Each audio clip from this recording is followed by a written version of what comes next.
Hello and welcome to the debate. I'm your host Sana Maqbool with you at PTV World. In today's show, we will be talking about two very important issues. The first is with regards to regional peace and security, and for that we understand that India, of course, has been playing the role of an irresponsible state. Earlier in March, we know that the ISPR intercepted a flying object towards Pakistan, which then landed in Pakistani territory as well. Later, we got a reply from the Indian side after we had raised this issue that they regret it happened and it was because of a malfunction. Whether or not, of course, it was a malfunction has not still yet been established. There apparently is an internal investigation underway, but not an impartial one that Pakistan had been calling for. And now we understand that the deal which had happened earlier with regards to the BrahMos missile system between India and Philippines is put under question after the Philippines also called on the Indian ambassador and spoke about the issue and asked to explain what really happened. Speaking after this meeting, the ambassador spoke about how it was not a concern but a query, and that he assured them that there is no real technical problem, which of course is again in contradiction with what the statements have been coming in before from the Indian side. How this is going to play out and how Indian defense equipment is a threat to regional peace and security, and not just that, the way that we see the Indian side actually employing them, actually presenting their arguments with reference to that, how that is going to impact our relationship and of course the region's relationship with India as a key player. We'll also be taking a look at the situation within our own country as well. As we've discussed at length before as well, the political situation of the country is still in question with regards to the hearings of the Supreme Court, where the legality of the dismissal of the no confidence motion in the National Assembly is being debated upon, and it is being looked at whether or not the Supreme Court can actually give an opinion on this matter and what really is to be the outcome of that dismissal with regards to whether or not any constitutional parts were violated or not. This, of course, will have consequences with regards to the caretaker government, the dissolution of the assemblies, and then, of course, the future of the political situation of the country. So we'll review the hearing today and see what arguments have been presented and what is the way forward. For these segments and discussion around all these aspects, of course, we've been joined in the studio by Raja Faisal and Farrukh Pitafi, as always. And we've also been joined online for our first segment, Squadron Leader Fahad Masood, who's also a security analyst. He will be talking to us with regards to the situation in India. Faisal, with regards to, of course, what has happened where the defense equipment it is now put under question, the deal has been put under question by the Philippines as well. And this is something that perhaps India has tried to still cover up and say that there's really nothing that is a problem. But of course, that is put into question when we look at the explanation that earlier was given from the Indian side saying it was a malfunction. Which is it? Sana, this is a quite confusing situation right now for India as well, and let me tell you, there is an investigation going on, and it is being conducted obviously by AVM, Air Vice Marshal Suresh. He is heading that investigation team. He is he is of course doing that investigation, and there is a group of officers as well, led by a group captain, that is under question. It could be in coming days that we might find out that there was a certain group of people who was involved in it.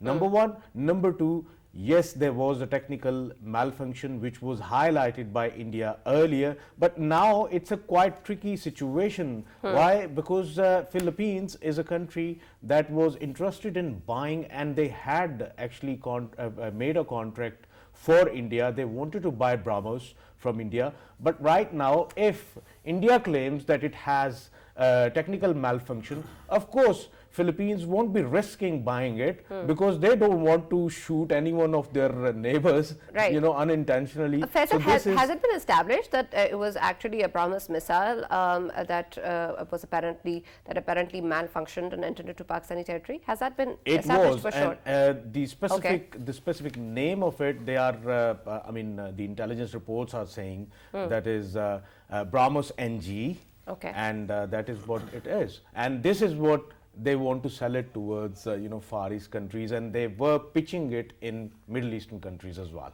Right. Farrukh, do you think that this particular development with regards to the Philippines' concerns or query, as they're calling it, is being shared, can actually pave the way for an impartial investigation towards what happened on the 9th of March as well? Right, Sana, this is quite intriguing because this report, if you know, Indian Express actually broke the story, and that story is quite intriguing because it seems that India at this moment is in a double bind.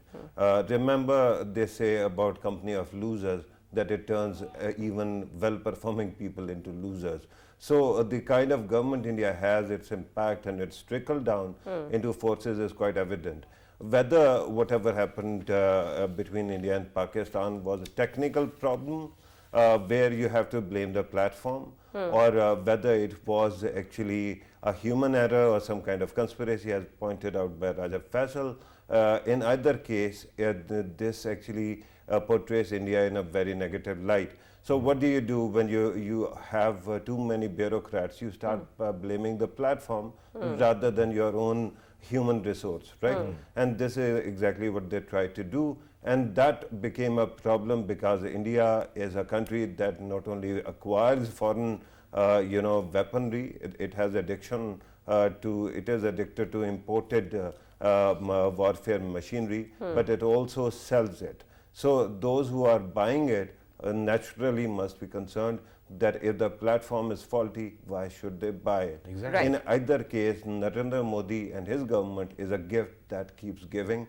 And this time also, we have seen that it is harming both the face of forces and also their business, dealing with other countries. Right. Yeah. Let me also welcome once again Mr. Fahd Masood, who's rejoined us. Fahd, can you hear me?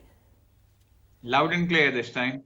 Great, and we can hear you as well. Fahd, when we talk about, of course, what has happened in the aftermath of 9th of March, and now with regards to the deals with the Philippines is put into question, do you think that there's any possible outcome of the investigation that currently is underway within India that is perhaps going to paint them in a better light with the Philippines? What can they possibly say or blame with regards to them actually protecting the fact that they did not enter into something which is irresponsible? Yes, to be very candid, the whole scenario seems very bleak. They are stuck between a rock and a hard place, to be very candid. If they tell the truth, what went wrong, if the investigation truly investigates, what was the challenge that they was faced, or what kind of situation was developed, it is going to be a bad situation for India overall in this sales perspective. Philippines itself, who have raised questions on this challenge, or is this at this issue of the missile being faulty, or the faulty procedure, or something was intentionally done. Either way, India does not stand in a good place. If we look at overall scenario and situation, the sale that was expected or is expected to go through it was to be very important for India, because this was the first, or this will be the first first sale for the BrahMos internationally. Yeah. So it doesn't seem very well for India overall. Yeah, Fahd, is it the best time, a suitable time for Pakistan to, of course, diplomatically once again engage the world as well as engage India and ask for the reasons? Because if one of their diplomats in Philippines is claiming that it wasn't a technical malfunction, then we have the questions and we need them questions to be addressed by India. Absolutely. Diplomatically, it is the way forward for Pakistan to go ahead in this national security or international security situation where two nuclear armed countries Yeah. literally came to a halt, or to the brink of nuclear war in such a situation. If we would have reacted and not responded in the manner that we did, and I believe we rather calmly and very logically looked at this before we went into any response. Instead, it would have been turned very bad. So the whole area or the region could have furballed into a nuclear challenge. Right, Fatma It would Susa, time. let us broaden the scope of the question. Let me ask you about one simple question. Whenever Pakistan was accused of something bad going on, we were told that there are bodies which can sanction Pakistan. Now the question is, India keeps on pushing the envelope. Earlier, their own CDS also actually died as a result of a plane crash, a helicopter crash. That means that their technology is faulty or it is malfunctioning under the current leadership of civil military in the country. Now the question right now is, if Pakistan has to take this matter, where do we go? Is there any platform to report such misdeeds? I would say it's a lawfare affair. And I would certainly say International Court of Justice is one place that it can go to. It can go to the United Nations Security Council, because security is one thing that is being threatened here, or what has been breached. If Not once MTCR? again we Not MTCR? Yes, that is also an option. But what is more important here to see and say and contemplate is the reaction from the world. Because once again, it's a globalized scenario. We can't work in isolation or independence. So interdependence is key. Diplomatic ploys pushed ahead, intentions shown, a diplomatic mission sent across the effective countries of the world to pressurize having a look at this on a serious scale, instead of just looking at it from a perspective of a twofold or two nations, which is Pakistan and India. Right, The Fahad. When quality. we look at the international response, and we understand, of course, that this was, as you said, potentially could have been quite a disaster between India and Pakistan. But the kind of response that we've been getting from the international community perhaps isn't that severe. Is it because they are not perceiving it to be as big of a potential threat as we are, or is it because of their relations with India, or is it because the justification of accepting technical problem or a malfunction is present? I would rather say it as, or take it as, in the domain of not understanding the gravity of it. If we truly look at the situation, the BrahMos is can be a nuclear tipped missile. It cannot be. It wasn't. That's a separate story, but it has the capability. So it could have gone anywhere. But situation and scenarios turn out to be, if diplomatically and being politically correct, we need to get the momentum behind us before we can do anything. The reason why the world does not want to talk about India in this domain is, one, it's a huge consumer market. Nobody wants to anger India, especially the West. If we look at the thrust of business or economics or finance, the Western world wants to tap into India as a resource market. It cannot or does not want to go against the tide. And secondly, the blocks that we have seen where uh, the Indians are being backed by the Western world, especially America. So it's a challenging affair how to get the momentum behind us. The bloc, once again, we are within the Chinese bloc because of the CPEC or OBOR or the BRI. We have our point of view, our point of concern. The Indians giving their alibi of having a technical glitch does not hold valid or true within the bigger context of things. Yeah. But rest assured, they have the push of the West more than us at this point in time, All right. Yeah, and they, Fahad, the element of Saffronisation of Indian forces, how deeply we need to look into it as well, because we know through our sources as well, and it is being highlighted on media, that there are few officers who are under the investigation, one of them being a group captain. So how serious is the matter? Because sources are telling that it was a surface to surface missile, number one.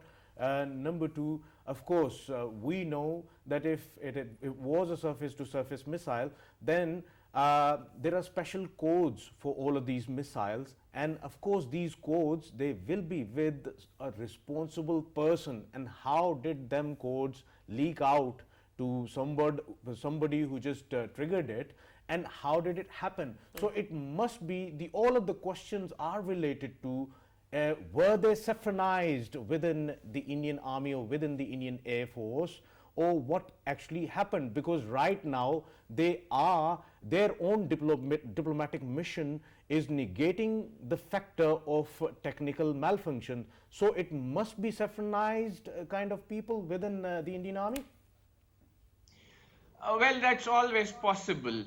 Security of these assets, considering surface-to-surface missiles, and at this level, it is not easy to breach.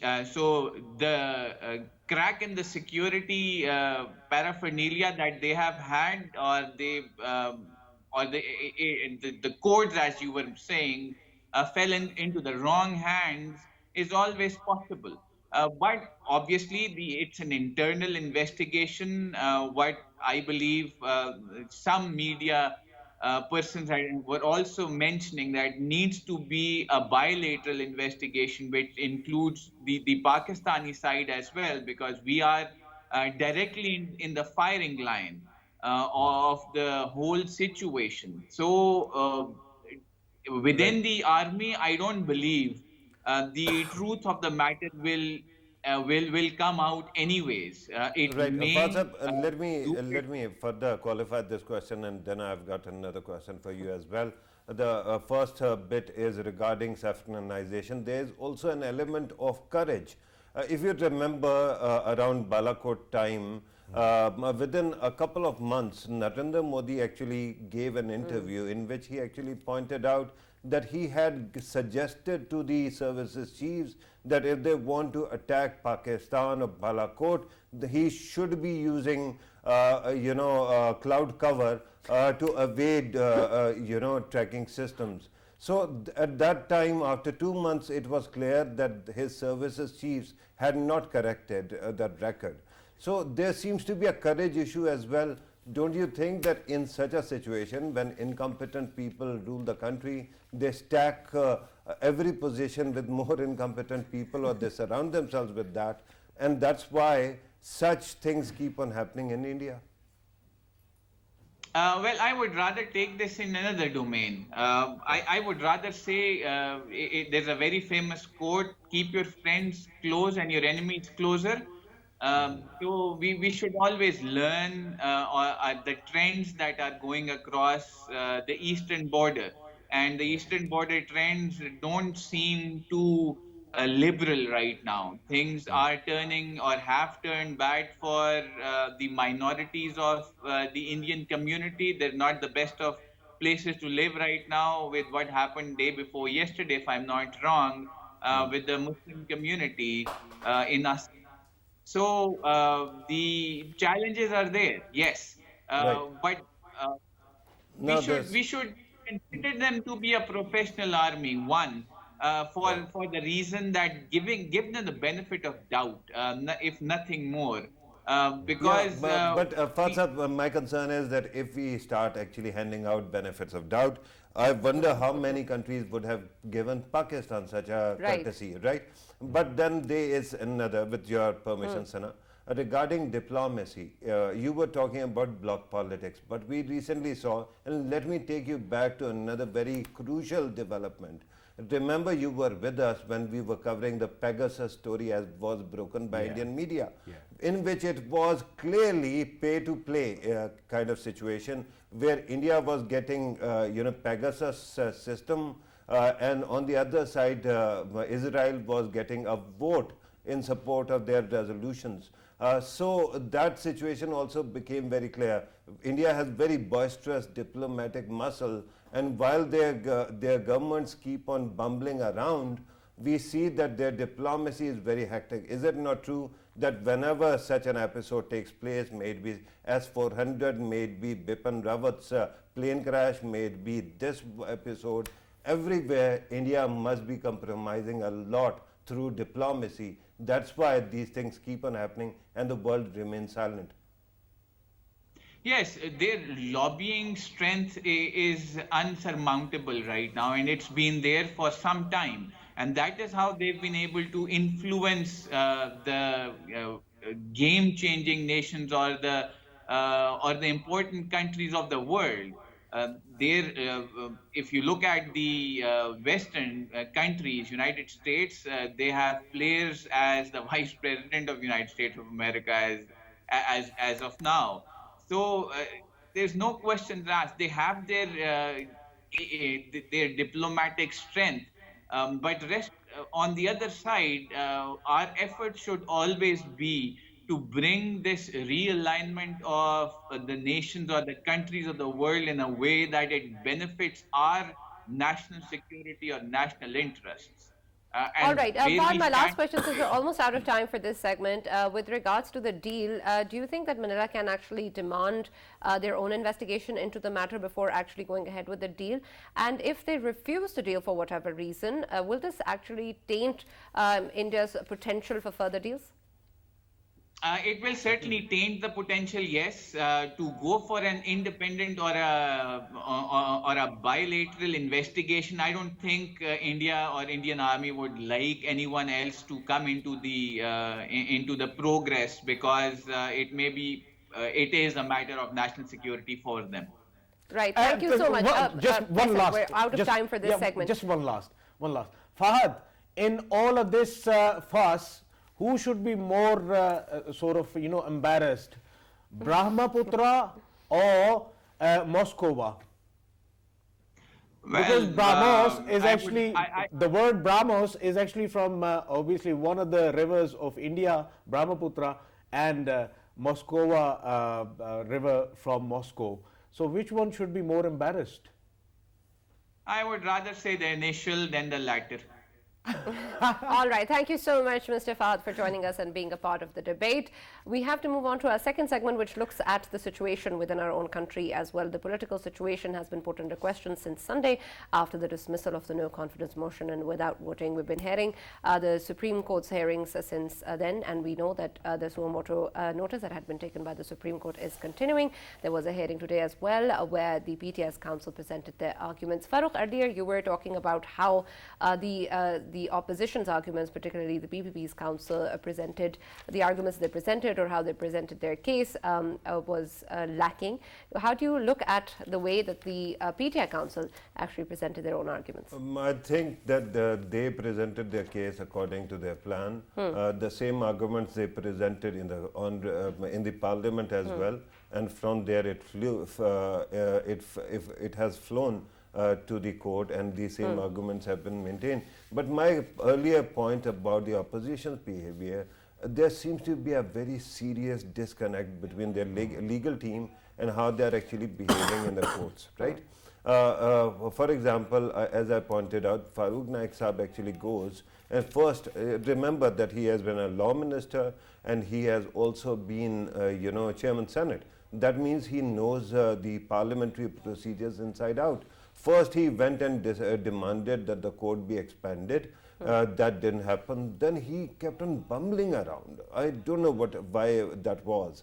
And then remember, if the court was a larger bench was formed, what would have happened? I mean, full court. It would have taken further time, right? Similarly, Raza Rabbani Saab, another chairman Senate, actually went yesterday and demanded a judicial commission. A judicial commission would at least take a couple of months. So that means that there is some kind of a focus on getting more time. I don't know why that is happening, because opposition is beneficiary if the court rules immediately as soon as possible, right? That is in their interest no matter what. even if the court says that you go for fresh elections, opposition gets some time because the government is already in the election mode. In that situation, I think that the government's councils have been doing what they were expected to, but the opposition's council seem to be wasting a lot of time. And then what is the damage? Damage is that when you sit on television and talk about it, the question is not how much time a council took. The question is how much time the honorable court is taking. Absolutely. And that is a very negative impact. I think we all should be shunning it. All right, let me also welcome in the show Mr. Salar Khan, who's a legal expert. Thank you very much, Salar, for joining us in the debate. What we know, of course, that is being heard in the Supreme Court is a matter of historic significance. But there, of course, have been a lot of issues and concerns that are being raised by both the sides as well. And a lot of articles have been thrown in as well. And we want to understand the core issue that is being discussed and looked at the moment. If it is the legality of the Speaker's ruling in terms of the dismissal of the no confidence motion, what factors are going to be important for the court to actually decide on it, and who does the onus actually lie upon in providing evidence with regards to whether or not the constitution is violated? Right. Well, it obviously is an issue of great significance, but there's one central question at hand right now, and that is whether or not the Speaker or the Deputy Speaker has the right to reject, dismiss, dispose of a vote of no confidence once leave has already been granted, which is states that's a little further down the line. So everything else is just incidental to it. It flows as a consequence of the decision, but basically what could happen would be that if the court decides that the Deputy Speaker's disposing off of this resolution was unconstitutional, then anything arguably that was created building upon that edifice would then also lose any legality. So consequently, then what would happen would be that we would return to the state of affairs that we were prior to this disposal, which would then also necessitate voting upon the motion of no confidence. One central issue right now over here, and it's an issue that the PTI has also spent some time arguing before the court today, as well as the Counsel for the President, is whether or not the court can indeed interfere in a question like this. And that's a valid question because the Supreme Court has created, and the Constitution rather, creates boundaries for every institution. It's at the heart of parliamentary democracy, and it's at the heart of the separation of powers. So there are provisions that regulate, and the court itself then regulates what circumstances it can intervene in parliamentary proceedings, and because Parliament is sovereign. Which brings us to Article 69 of the Constitution, which bars courts from interfering into parliamentary matters where there is an irregularity of procedure. So the turning point, and this is a Salar Sahib, since we have been actually looking at the previous precedents also, don't you think that there is enough precedent for the court to actually intervene in these matters? There is one aspect. Let me also take the opportunity to congratulate you on a very viral thread that you wrote, and everybody has been actually referencing it. And through that, let me ask you, since this happened and the case is being heard since Sunday, I've been in a state of daze, a kind of surreal moment that this can even be debated in a court. Do you believe that these things could anytime come in the courts and they could be debated? Okay, so to the first question, yes, there is precedent that goes both ways. As I understand it, and as has been suggested by the counsels prior representing the various parties before the court, there is the exception under Article 69, but courts have on various instances carved out exceptions. So an exception, and these exceptions arise out of the language, which refers to irregularity of procedure. So for instance, in the past, the court has held that where it's not an irregularity of procedure, but something that is a patent illegality, then that is something the court should be able to interfere in. In the past, another argument that might be made is that the court has also held that whereas it's a matter that affects the very constitution of the House, then that would not be an irregularity of procedure. And in this case, the Prime Minister until the Prime Minister is elected, there can be no further procedure within the National Assembly. So this is a fundamental question of the constitution of the House. So yes, it's a gray area, but I think it tilts strongly towards validating the court's intervention, and that is so for policy reasons as well. Because Barrister what could Salar, happen? could we? Yes. Yeah, Barrister Salar, could we expect? Of course, we know that the economists of Pakistan, I mean the key economists, they are shouting out loud that quickly, it should be moved towards the next election, and it should be moved towards the interim setup. Otherwise, Pakistan's economy would be in would be seeing the dire consequences of it. So could we expect from the courts to keep that in their mind as well while going through all of this process? Number one. Number two, if they do, then could they hold it for a while and they say that, oh, go towards the interim setup and go towards the next election, and the rest of the cases can be settled later on? Like 1993. I don't expect that to be the case. There is isolated precedent for the court having decided to just move along with elections, but those were different circumstances. In the present setup, one thing I think that needs to be dispelled is the idea that it's either being deliberately delayed or that it will be delayed much further. I think we can reasonably expect a verdict within the next 2 or 3 days. I don't suspect that the Supreme Court is going to actually hold that we should just move forwards with the elections, because we have to keep one view on the present, but also then this would form binding precedent for posterity. And if such a precedent were to be set up, then any one person, the speaker, could unilaterally just decide to tomorrow reject a motion for a constitutional amendment based on their principle. I get that. Regarding the timeline, it is quite intriguing what you're saying. Totally agree with you. It seems on the face of it that the case can be settled within a couple of days. But there are certain complicating factors. For example, this allegation of people actually being traitors, or there being some conspiracy. There always is the possibility that new evidence might actually surface, or there might be some kind of an investigation regarding that as well. So it can take some time as well. Is there a possibility, even if the court doesn't say that go ahead with the elections, that it takes more time than before formation of any caretaker setup, that both these things actually move on different tracks, and eventually whatever happens in the court actually decides the future of our democracy?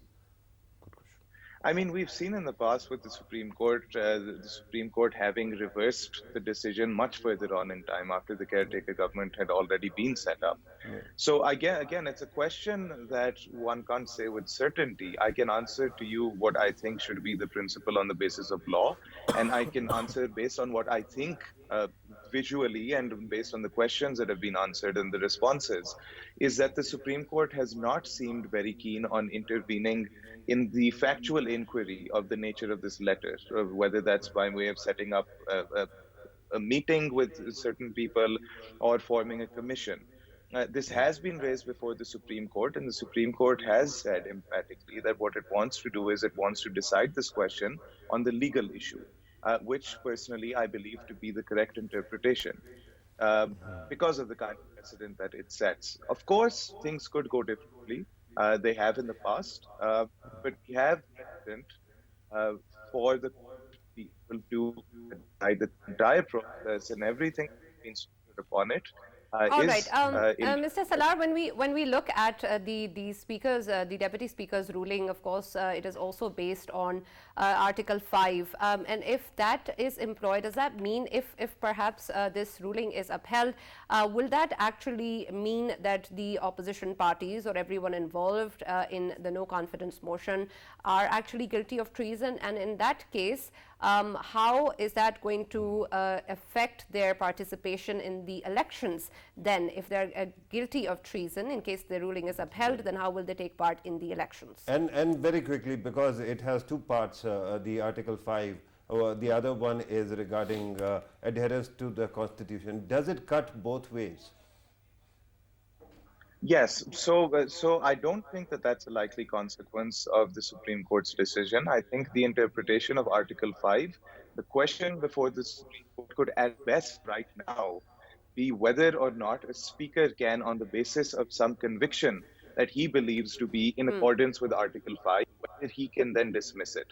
So it's not going to touch upon whether or not that conviction was well founded or not. That's besides the point.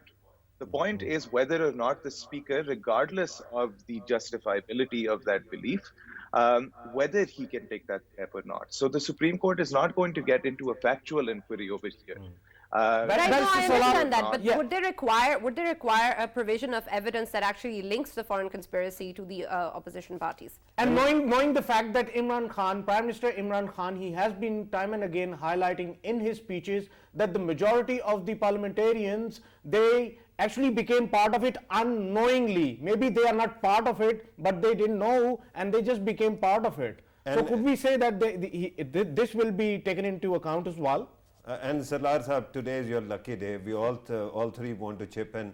But regarding this aspect, you said that factual inquiry might not be on the table, but as a consequence, as a byproduct, can it happen? Because if this ruling stands, the implication is that the people who were there, especially who were part of the conspiracy, are essentially traitors. Is it not? No, I don't think that's the case. I think if the Supreme Court, the most likely outcome, if the Supreme Court decides to, in effect, uphold the ruling, will not be on the basis of whether or not the threat was legitimate. It's going to be on the basis of whether or not they can interfere. If you look at the proceedings even today, there was very little justification for the actual act of the speaker. The justification provided, the defense has throughout been that the Supreme Court does not have the power under the Constitution to intervene in these matters. The Supreme Court has asked for evidence. They asked for the minutes of the meeting before the NSE. They, to my knowledge, have not been provided. There is no cogent evidence at this point before the court that needs to be taken with any seriousness. With every passing I get day, that. I get that, sir. Just to qualify what I was saying, if Honorable Court, for its own logic, because of the Article 69 or something else, actually upholds the Speaker's right to actually give this ruling stands. So the office of Speaker is also an important one, regardless of what happens in the court. So will that not automatically stand and reflect on the careers of all these politicians who were dubbed as traitors?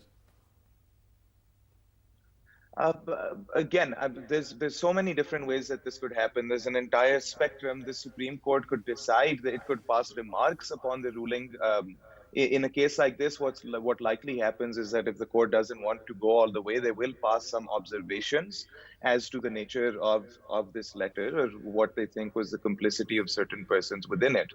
But I think, legally speaking, there is obviously the question of optics, and the question of optics is often divorced from the actual legal consequences or legal merits that are involved. So yes, I think that if they were to decide either that they will not interfere, or that they decide to uphold the ruling, or that they decide that the speaker had the power but they will not touch the specific ruling, in all of these cases there will, in terms of optics, yes, this will be the case.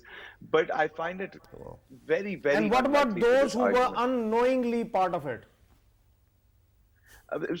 So the question is, again, is it a question of what they will be in the eyes of the law or what they'll be in the eyes of the people? Because if they were unknowingly part of it and we don't know exactly what it is, then there's really no clear answer to that question.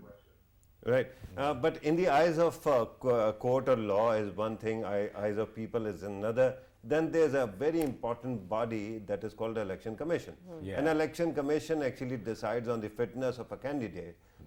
Can this potentially become a problem in coming elections then?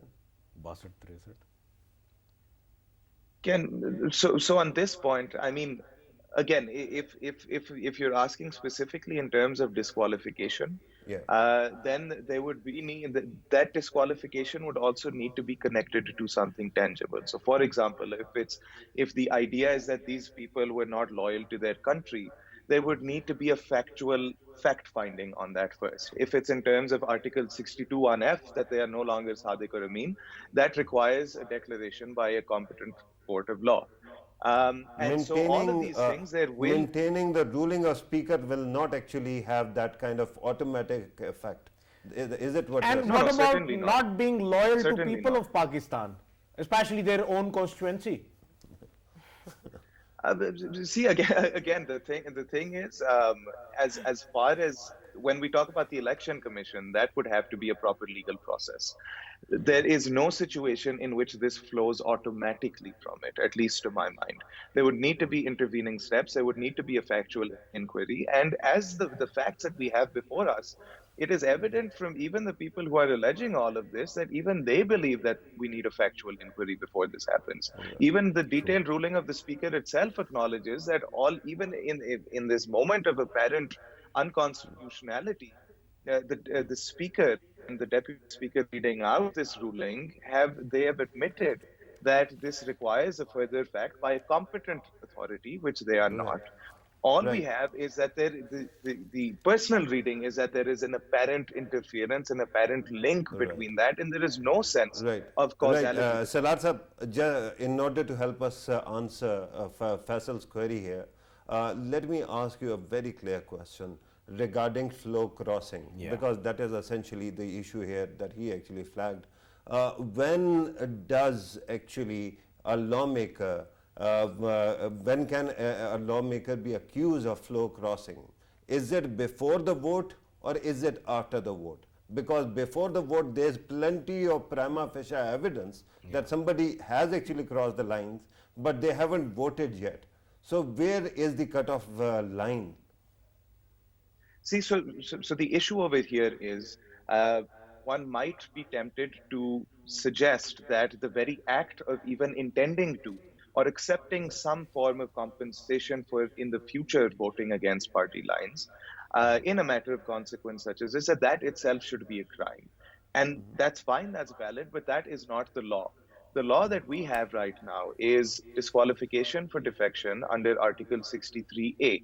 We've experimented with various variations of this over time. It's gone on from the Political Parties Act of 1962. It's been amended several times, even after its incorporation into the Constitution. At present, we have very clear guidelines on what floor crossing is. It involves necessarily the casting of the vote prior. So only after the vote has been cast do proceedings for disqualification are they triggered. Now, Right. the point of We're almost out of time. Thank you so much, Mr. Sarar Khan, for joining us and being a part of the debate and talking to us in detail with regards to the Supreme Court's hearings and the kind of impact it's going to have on the political situation of the country, which still remains to be seen, since, of course, the hearing has been adjourned again. We'll keep updating you, of course, as we have more news and updates, and tomorrow we'll join again to discuss further on this and more. Thank you so much for watching the debate.